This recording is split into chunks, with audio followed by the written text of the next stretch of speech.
Hey, so Troy's just finished putting all the trim back together. You can see that all these trims have gone back in, the outer trim's in place, this trim's back in, and this trim's back in. It's all perfect. And let me just show you how this works. So, first of all, I'm going to press the button down here. I have the menu button. And as you can see, we have the standard mini interface. And when you actually, to get back to Apple CarPlay, the first thing you need to do, keep and press the menu button and you get this new menu.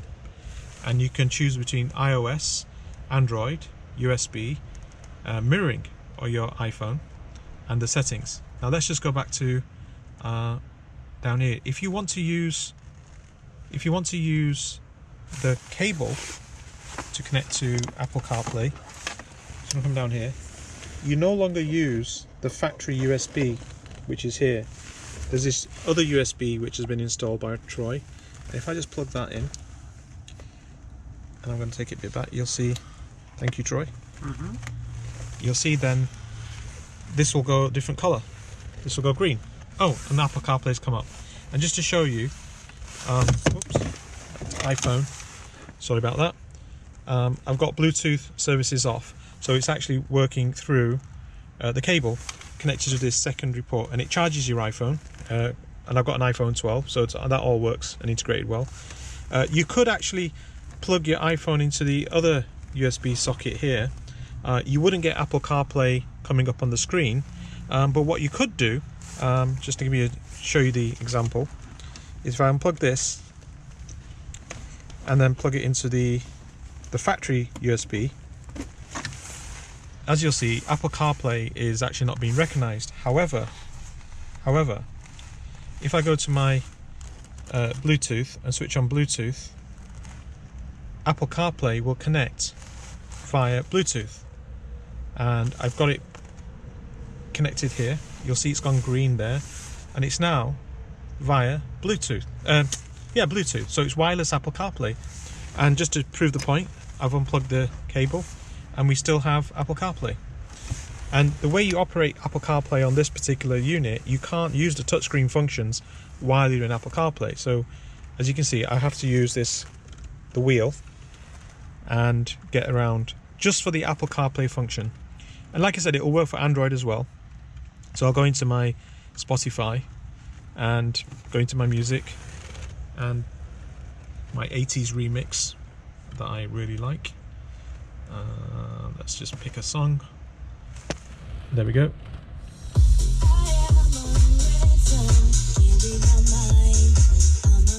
And that's just over wireless Apple CarPlay.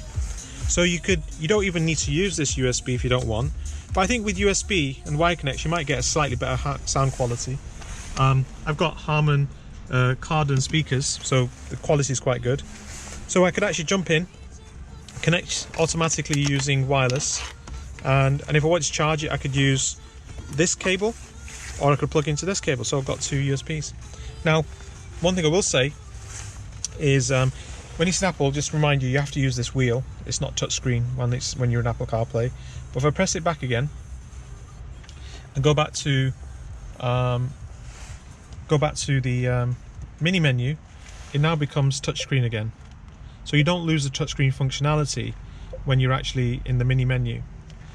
So that's just to give you that perspective. Now, if I want to go back to Apple CarPlay, I've got to make sure that this is on auxiliary. So go back to my music. Whoops. Go to music. I've got to make sure I'm clicked onto auxiliary. Then once I'm in auxiliary, I can press menu and Apple CarPlay starts up. As you can see, Apple Maps, and I can even go, Siri, hey Siri. Hey Siri. Well, I thought I could. There we go. Give me directions to Cervantes Court. So anyway, Something went wrong. Oh, there you go. Try again.